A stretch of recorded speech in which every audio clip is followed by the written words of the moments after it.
Hi, everyone. I am Melanie George once again, and to my left, we have Latasha Barnes and Caleb Teicher. And to my right, we have Eyal Vilner and Nathan Bew.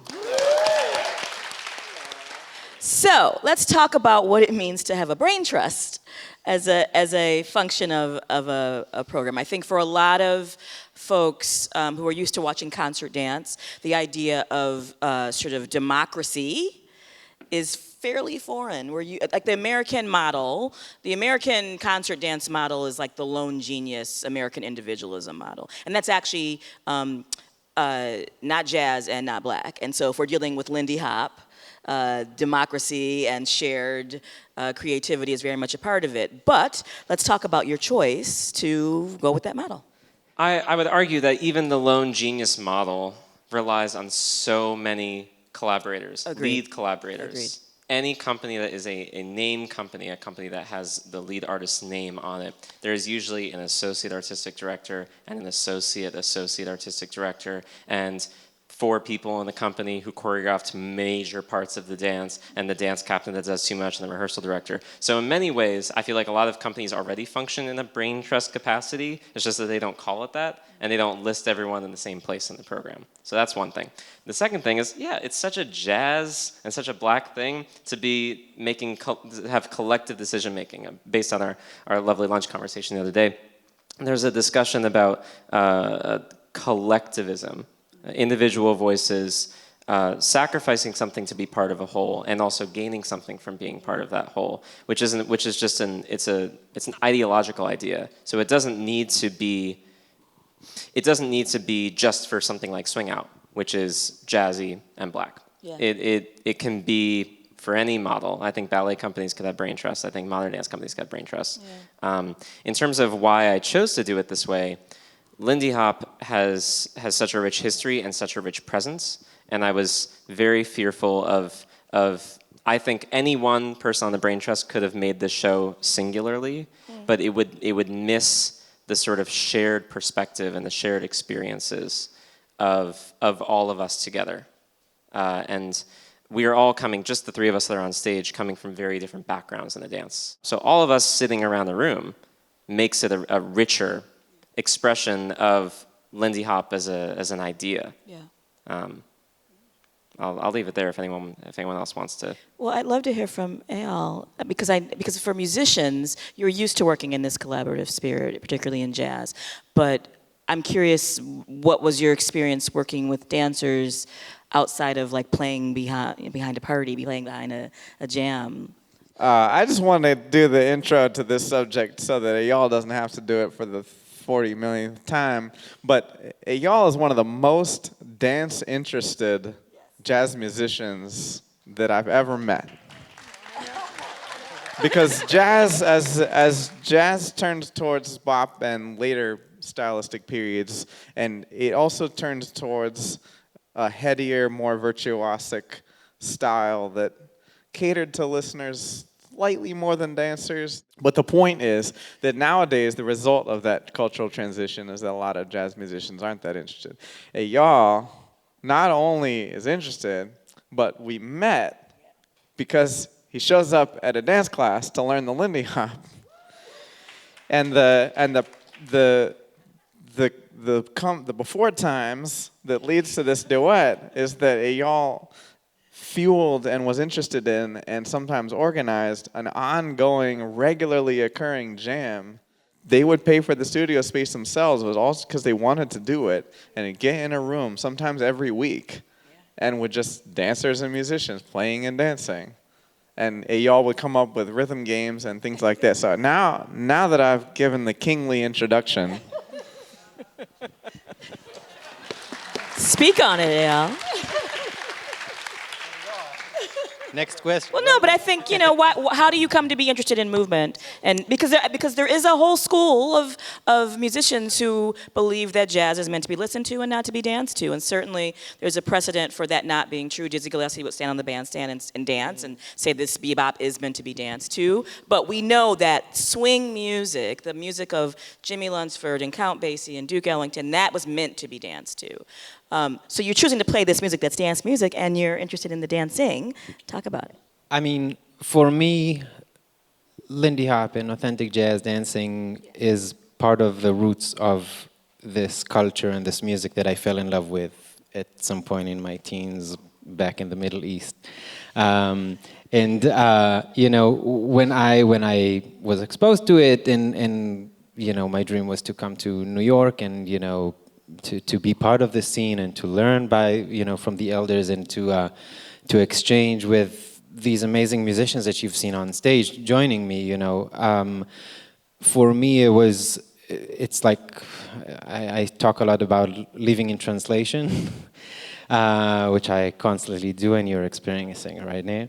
But the point is that, you know, the whole concept of translating movement to sound, and music to dance, and vice versa, is something that I deal with, and felt very, very comfortable with the uncomfortableness of it. But also it really felt like, you know, when I'm coming from outside, and I'm a guest in this culture and in this country and all of that kind of stuff, you know, I'm trying to deepen my understanding in the roots of where this music came from, the community that it came from, and all of that kind of stuff. And jazz schools is a whole other conversation, but the point is that this side of Black American culture and Black American music, the dance side, is not something that is talked about enough to a younger modern day jazz musician.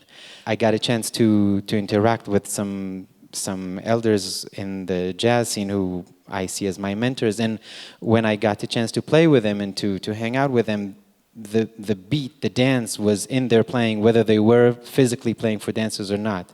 And it felt like another branch or another root of this huge tree that I want to be a part of, that felt like, you know, for me, taking those dance lessons was, one, it was fun, and it was an interesting thing, but also it just made me feel like I'm doing some research, and I'm hopefully deepening my understanding in this music, and hopefully it would make me a better musician.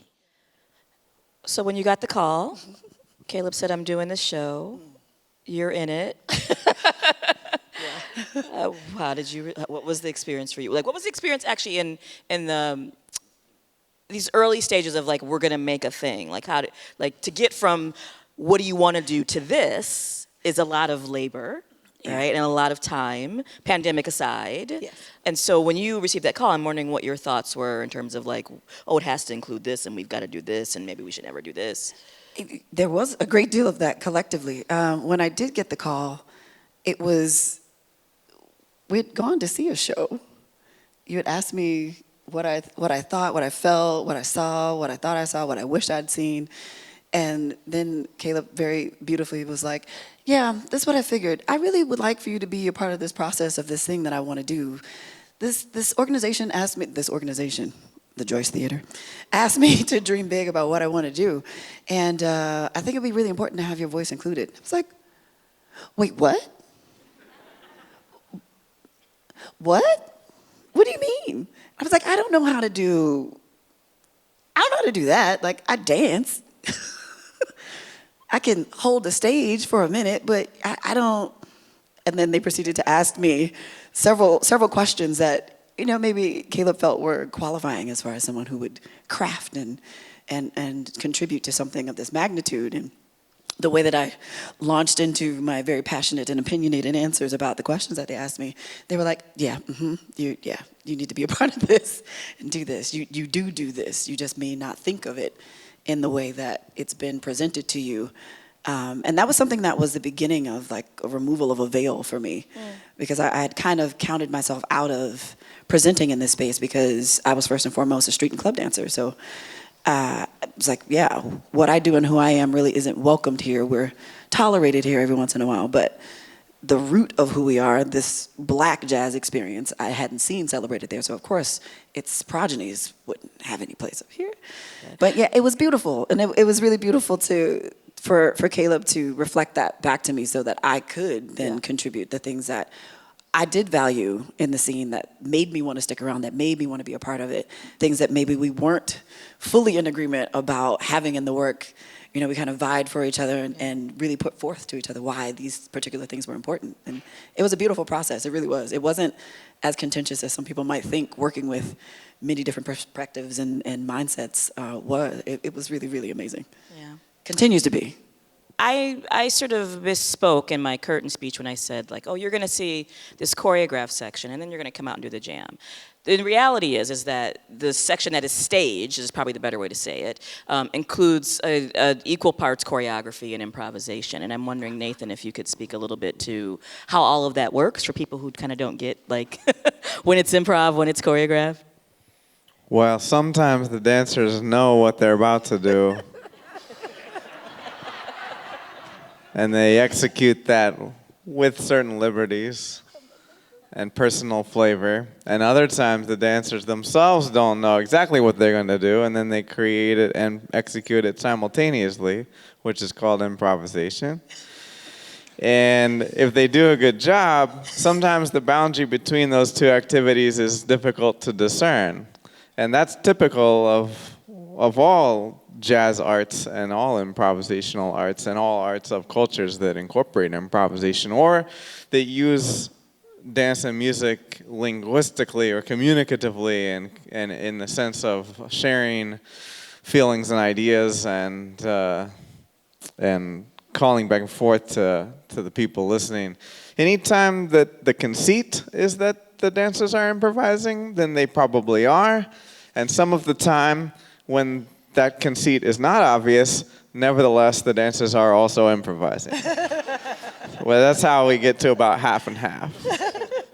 And I think the same is true with the music. So whenever the conceit is that the person playing is improvising, then they probably are.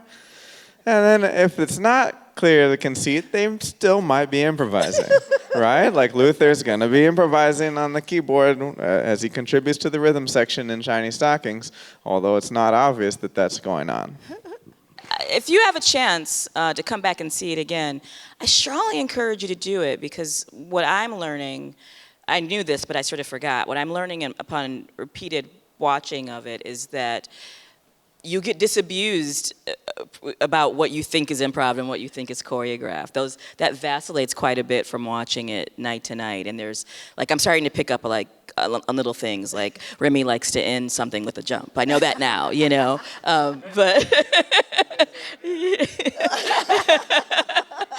But in terms of like, oh, I think that this duet is something that's really choreographed, there's a couple of ones that I thought were and are not, and the exact opposite of others. And so there's, what's the colloquialism? There's Easter eggs to be found in the piece throughout upon repeated watching. We referenced the blackness of Lindy Hop. I talked about it quite a bit in my pre-show talk as well. And I wrote in the program notes about the concerted effort to make sure that there were black dancers in this cast for this show. And I just feel like you need to speak to that. For folks who don't understand the why and the what and the how of the importance of that in terms of doing contemporary Lindy Hop in 2022. Of course. There was no question ever that there would be black people here. I happen to not be one of them. But there was never a question. There was really never a question, because I don't think any of us see a presence or future for Lindy Hop where black people aren't present. I think all of us recognize, not to inflate the importance of this cultural moment for Lindy Hop, but I think we recognize the potential weight and gravity of every choice we make on stage, and how it ripples out to people who look to the recognition we receive, the platform we're given, and also the people involved. Everyone in this show is a major player in the modern Lindy Hop scene, and I think they look to us to say what could or should Lindy Hop look like now and in the future, and so that's kind of where we get to. And of course, I think all of us as artists have values, and then the question is how how accurately we can express those values with our choices. I think that our values about cultural representation, ideas of disrupting the binary of lead and follow, the relationship between music and dance, the importance of improvisation, the importance of community.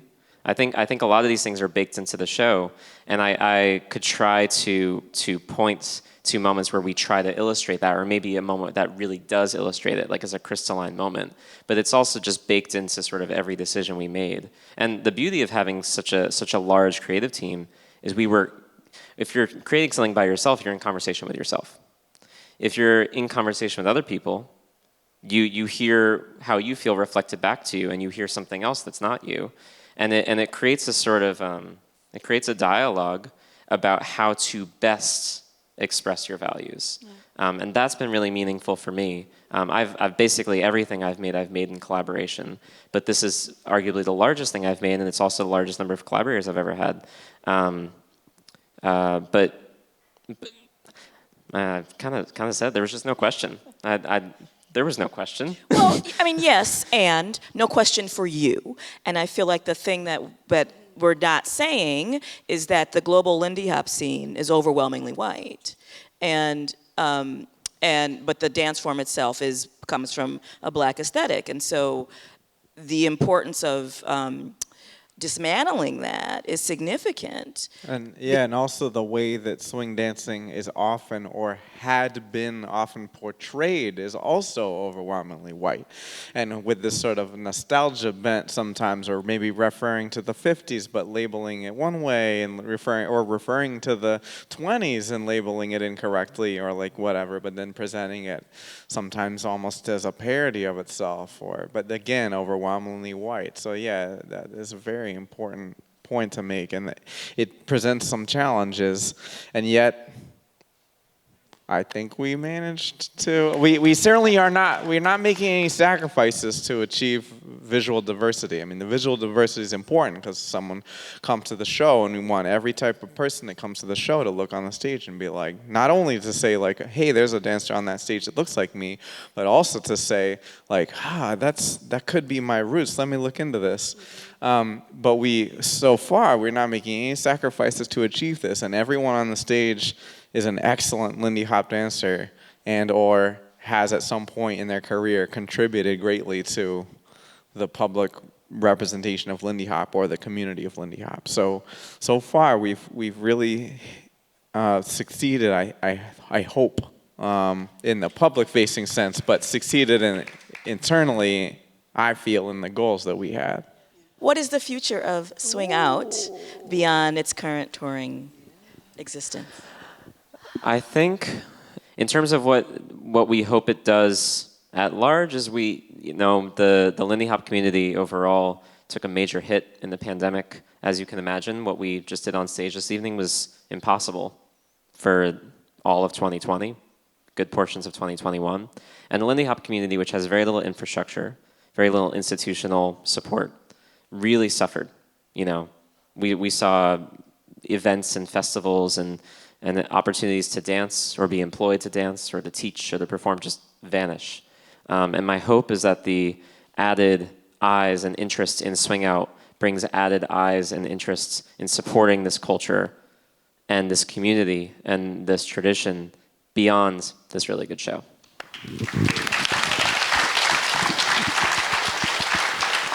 Your final thought?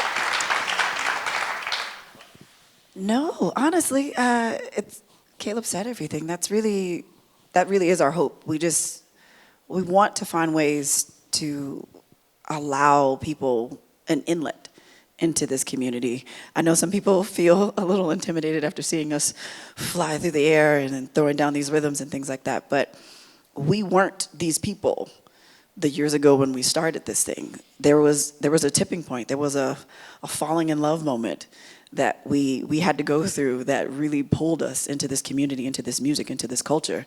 And we really just want that for more people. Well, and I guess the final thought I want to leave you all with, as you think about how you might support an ongoing infrastructure for something beyond the capsule of this show, is that Lindy hopping is a dance of and for the people. And so while Swing Out is encapsulated in this cast of 22, I believe, in this cast of 22, the dancing isn't about your skill level.